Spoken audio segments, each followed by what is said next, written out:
Morning guys, this is my first video in the Makeup 101 series. Let me scoot over. Yes, I just woke up and my hair's a mess and I got crap all over my room right now. I've been lazy for the last few days. But anyway, I'm going to be talking about stippling brushes. And let's see. I've got two here. I couldn't remember where I put them, but yeah, I cleaned this one last night. These are stippling brushes. They're usually black and then got this little white fluffy top, and as you can see it's very kind of clumped together in some places. This gives you a more realistic skin effect when you use it compared to the... Okay, I lost my foundation brush too. This is why you should never have 50 million places for your makeup. Oh. I probably left that in the bathroom. But anyway, these are way better to use than the facials, little square sponges, foundation brushes, or your fingers. This works like so much better, and you use like a way less amount of product.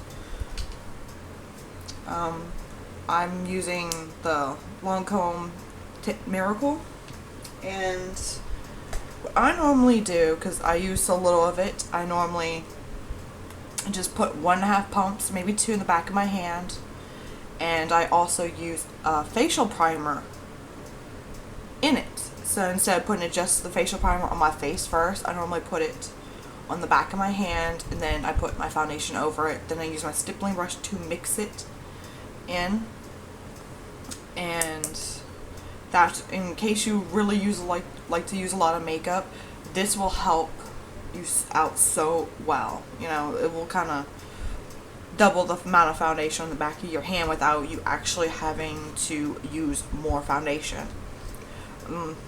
This works well with any... This technique works with any foundation. I normally just use a higher end brand because it normally is lightweight on your skin. It won't really clog your pores as bad, so it won't cause a lot of breakouts, especially if you use the Clinique ones. Of course, everyone knows Clinique is like the best for like sensitive skin, so if you have breakouts and stuff and your skin's so sensitive, go to Clinique. It's worth the money. But this one I use, this is the reason why I love Lancome, is that they're good for all skin types. Their foundation it's really good. So let me just show you. There's actually different facial primers out there, which I will cover in another video, but I'm just gonna go with my favorite, SmashBox color corrector, because the redness in my face, I don't know if you can see, it's like really red on my cheeks. Just put a lid on the back of my hands like this. I know you've seen me do this in videos.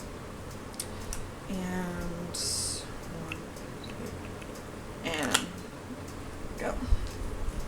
It's coating. I normally use the big one, but you can also have the little one. This one is the IQQU Handcraft. I got this at IQQU.com for $12, I think, last time I paid for it.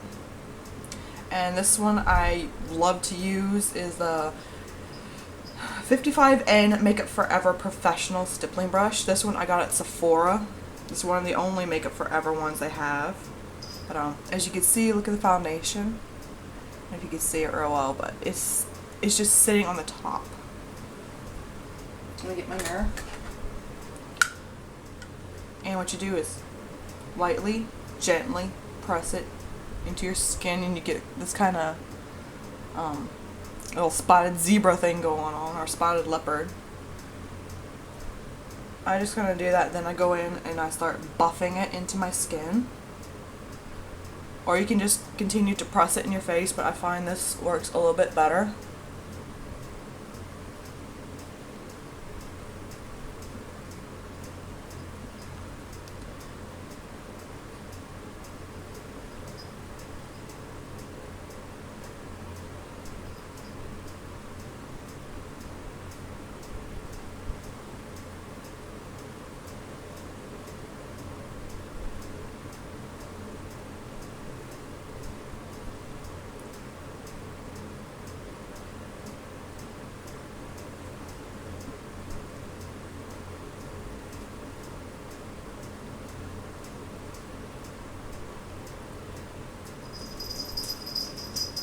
And this is why the little one sometimes comes in handy, but I really don't feel like cleaning it again, because I used it yesterday.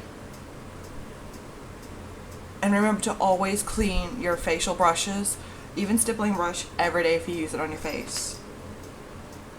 Hey, kitty. My baby's hopping on the bed.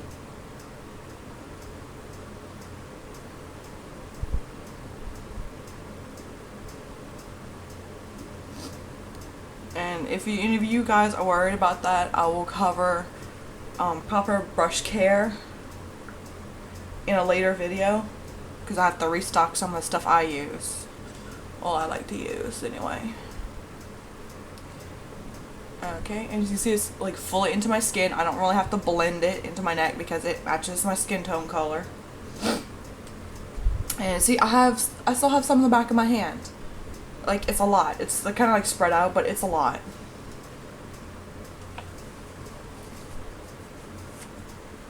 But it's only because I used a facial primer to mix it with. Otherwise, I would probably be going back for more foundation. And of course, I know people like wondering that, oh, is this like more than a drugstore? No, because this is, I think it's a 1 point fluid ounce, which is 30 milliliters, which is about the same as you would find in a drugstore. And you're like, okay, then why pay that much for it, and why just use a little bit of foundation? It's to make it last. Because even if you buy the drugstore like at $5 a bottle, and you have to like buy it like every week or so, because I know some people do, that's gonna add up really a lot, you know, over time. I mean, for this, because the technique I use, I only buy this maybe once a year. Once a year, and it lasts me. It lasts me through all my filming, and with my filming, I do end up using a lot of makeup, so once a year. I'm pretty sure if I didn't do my tutorials all the time, I really wouldn't have to buy it every year. I'd probably have to buy it maybe every 2 years. But it doesn't matter if you have a high-end or low-end brand, it's always best to make it last. You know, and the good trick to doing that is use a stippling brush. If it's not blended in well after the stippling brush, you can always go in with the little blending sponge and blend it out again. Make sure you have like no crease marks or anything. Sometimes I even do that, so don't feel bad about it. You just want to make sure you're well blended and look natural. And again, the other part is adding your facial primer to your foundation before you put it on to double it up and get it to last a little bit longer. And like I said, I'll cover the purpose of facial primers in another video. I will cover facial primers, and I will cover eye primers, their uses, and all that other stuff. Also maybe lip primers and mascara primers. Yeah, I kind of will cover all that. So this is it on the stippling video. If you did not understand anything or have questions, do feel free to message me. I will answer them, and I will get you all the information you need. Also, the link to buy the stippling brushes will be below. I will put them on the internet. You could probably maybe go to the drugstore or Ulta and get like a cheaper brand, because it really doesn't matter what brand you use of stippling brushes, whether it's high-end or a little $12 one. It doesn't matter. It could be $2. It works. It works, okay? Don't be afraid. So, see you guys in the next video. Bye.